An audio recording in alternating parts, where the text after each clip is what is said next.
Do you think China's going to get their money back from all the money they lent to Venezuela for I don't oil? know. I don't know anything about that, but I'll tell you what, China is welcome to come in and would make a great deal in oil. You know, we welcome China. We've already made a deal. India is coming in, and they're going to be buying Venezuelan oil as opposed to buying it from Iran. So we've already made that deal, the concept of the deal. But China is welcome to come. इस video में America के राष्ट्रपति भारत को एक बड़ा संदेश दे रहे हैं। डोनाल्ड ट्रंप ने कहा कि भारत अब ईरान से नहीं बल्कि वेनेजुएला से कच्चा तेल खरीदेगा। यानी राष्ट्रपति ट्रंप तय करेंगे अब भारत किससे तेल खरीदेगा और किससे तेल नहीं खरीदेगा। वह अपना अधिकार अब भारत पर भी दिखा रहे हैं।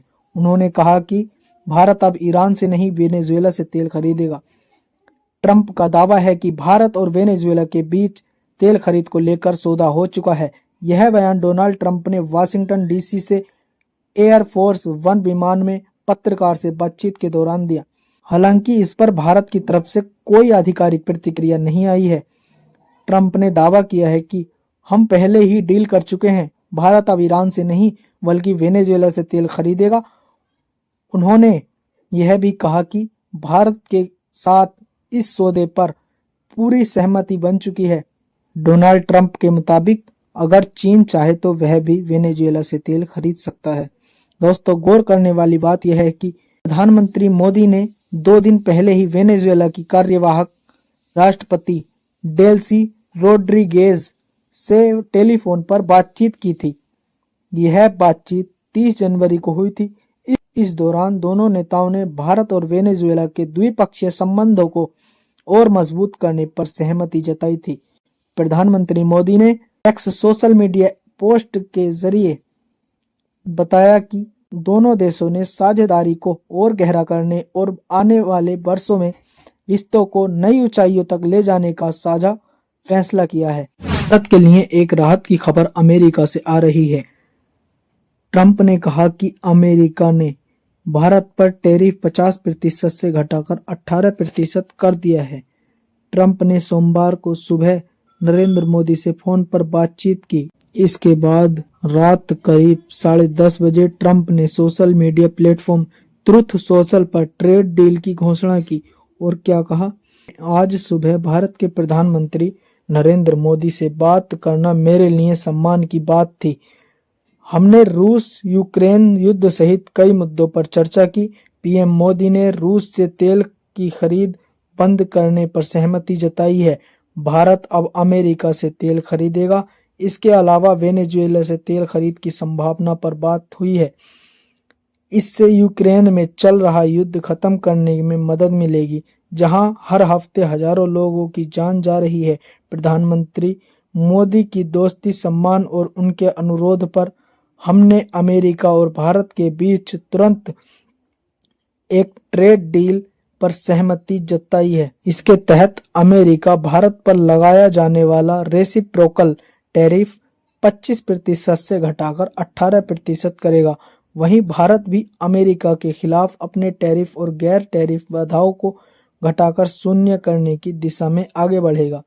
प्रधानमंत्री मोदी ने बाय अमेरिकन को लेकर भी बड़ी प्रतिबद्धता जताई है। इसके तहत भारत अमेरिका से $500 अरब से ज्यादा के ऊर्जा तकनीक, कृषि, कोयला और अन्य उत्पाद खरीदेगा। मुझे पूरा भरोसा है कि भारत और अमेरिका के रिश्ते आगे और मजबूत होंगे। दूसरी तरफ भारत सरकार ने केंद्रीय बजट 2026-27 में बांग्लादेश को दी जाने वाली मदद में बड़ी कटौती की है। इस साल बांग्लादेश के लिए सिर्फ 60 करोड़ रुपए रखे गए हैं, जबकि पिछले साल 120 करोड़ रुपए दिए गए थे। बांग्लादेश के अलावा मालदीव को 550 करोड़ रुपए मिलेंगे, लेकिन यह पिछले साल से कम है। म्यांमार के लिए 300 करोड़ रुपए रखे गए हैं, जो पहले से कम है। इस बजट में भारत ने भूटान के लिए 2288 करोड़ 55 लाख रुपए रखे हैं, जो पिछले साल से करीब 138 करोड़ रुपए ज्यादा हैं। भारत ने बजट में अफ्रीकी देशों के लिए 225 करोड़ रुपए, लैटिन अमेरिकी देशों के लिए 120 करोड़ रुपए और यूरेशियन देशों के लिए 38 करोड़ रुपए रखे हैं। एक खबर सिंधु जल समझौते से निकलकर आ रही है। सिंधु जल समझौते की सुनवाई में शामिल नहीं होगा भारत। भारत ने सिंधु जल संधि के तहत गठित कोर्ट ऑफ आर्बिट्रेशन की कार्यवाही को खारिज कर दिया है। भारत ने कहा है कि वह इस अदालत की वैधता को नहीं मानता और इसकी किसी भी प्रक्रिया में शामिल नहीं होगा। एनडीटीवी की रिपोर्ट के मुताबिक सरकार ने कहा है कि जब सिंधु जल संधि को ही भारत ने स्थगित कर रखा है तो उस संधि के तहत बनी किसी भी संस्था को जवाब देना जरूरी नहीं है। कोर्ट ऑफ आर्बिट्रेशन ने 2-3 फरवरी को नीदरलैंड के पीस पैलेस में सुनवाई तय की है। साथ ही भारत ने बगलिहार और किशनगंगा हाइड्रो पावर प्रोजेक्ट से जुड़े ओंडेज लॉन्गबुक दस्तावेज पेश करने का आदेश दिया है।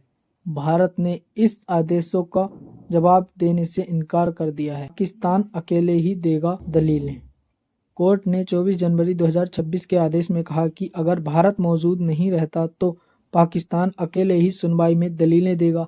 इसके बाद 29 जनवरी को कोर्ट ने भारत में बगलिहार और किशनगंगा प्रोजेक्ट के ऑपरेशन रिकॉर्ड मांगे हैं। पाकिस्तान से आ रही है। भारत और यूरोपीय यूनियन की फ्री ट्रेड एग्रीमेंट से पाकिस्तान में 1 करोड़ नौकरियां खतरे में हैं। उसे अरबों डॉलर के नुकसान का भी डर सता रहा है। मीडिया रिपोर्ट के मुताबिक पाकिस्तान ने इस समझौते को लेकर गुरुवार को कहा कि वह ईयू के अधिकारियों के संपर्क में है।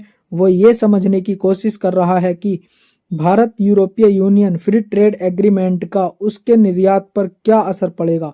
वहीं पाकिस्तान के पूर्व वाणिज्य मंत्री गौहर एजाज ने सोशल मीडिया पर लिखा, यूरोपीय यूनियन के साथ पाकिस्तान का जीरो टैरिफ हनीमून खत्म हो गया है और करीब 1 करोड़ नौकरियां खतरे में हैं। सरकार उद्योगों को सस्ती बिजली, कम टैक्स और आसान कर्ज दे ताकि वे दूसरे देशों की इंडस्ट्री में मुकाबला कर सकें। भारत और यूरोपीय यूनियन ने 27 जनवरी को एफटीए पर साइन